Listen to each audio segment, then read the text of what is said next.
श्रम।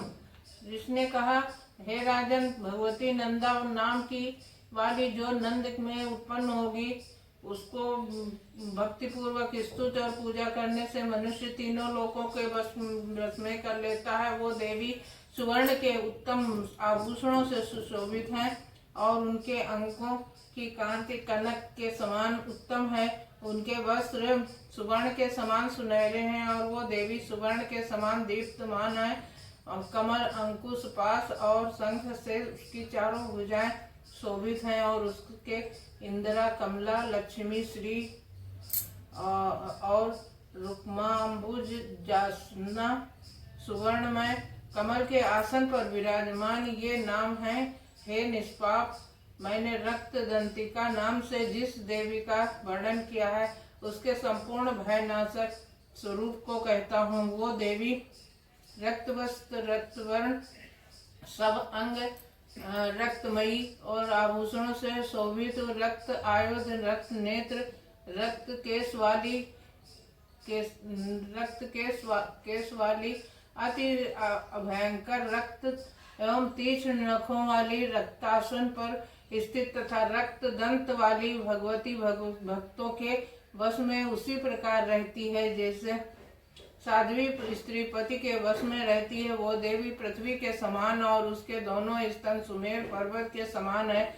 वे दोनों स्तन बड़े लंबे और बड़े मोटे, अत्यंत मनोहर, कठोर, शोभायमान और आनंद के समुद्र हैं। ये देवी सब कामनाओं को देने वाले दोनों स्तनों को अपने भक्त जनों को पिलाती है।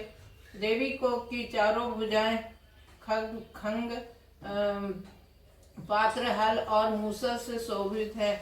वो देवी रक्त चामुंडा और योगेश्वरी के नाम से विख्यात है। स्थावर जंगम रूप संपूर्ण जगत में व्याप्त है। जो मनुष्य भक्ति पूर्वक उसकी पूजा करता है, वो चराचर के में व्याप्त हो जाता है। और जो पुरुष रक्त दंतिका के नाम से इस स्तोत्र को पढ़ता है, तो वो देवी भी उसकी ऐसी सेवा करती है जैसे स्त्री अपने प्रिय पति की।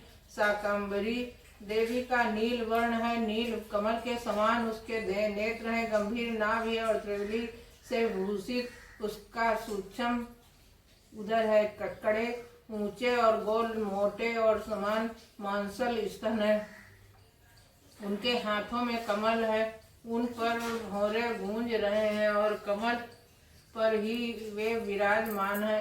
पुष्प, पल्लव, मूल और फल से युक्त अनेकों सुंदर रसों वाले सुधा, तृष्णा, मृत्यु और वृद्धावस्था को दूर करने वाले शाक समूह और चमकते हुए धनुष को बाण कर धनुष धारण करने वाली है वो परमेश्वरी शाकंभरी, शताक्षी और दुर्गा कही गई हैं। वे ही विशोका, दुष्ट दमनी, उमा, गौरी और सती, चंडी और कालिका और विपत्तियों का विनाश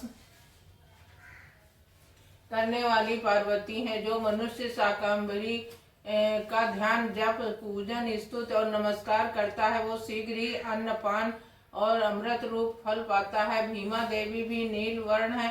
उनकी दाढ़ें और दांत बहुत सुंदर हैं। उनके नेत्र विशाल हैं, गोल और स्थूल कुछ है। वे चंद्रहास, डमरू, कपाल और ढाल तलवार धारण करती हैं। वही एक वीरा और काल रात्रि कामदा नाम से कही जाती है। भ्रामरी देवी की कांति विचित्र अनेक रंग की है। वे अपने तेजो मंडल के कारण दुर्घट दिखाई देती हैं और उनका अंगराग भी अनेक रंग का है तथा वे चित्र विचित्र आभूषणों से सुशोभित, चित्र, भ्रमण, पाणी और महामारी इन नामों से इनका गान किया जाता है।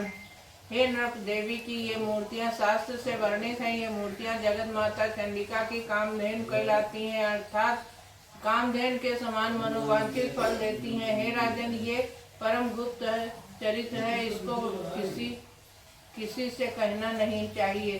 दिव्य मूर्तियों का आख्यान मनोचित फल को देने वाला है और अतः पूर्ण पर्यंत करके तुम निरंतर देवी की आराधना में लगे रहो। सप्तशती के मंत्रों को पढ़ने मात्र से ही प्राणी ब्रह्म हत्या के समान घोर 7 जन्म के पापों से मुक्त हो जाते हैं। हे राजन, मैंने अत्यंत गुप्त से गुप्त देवी का ध्यान तुमसे कहा है।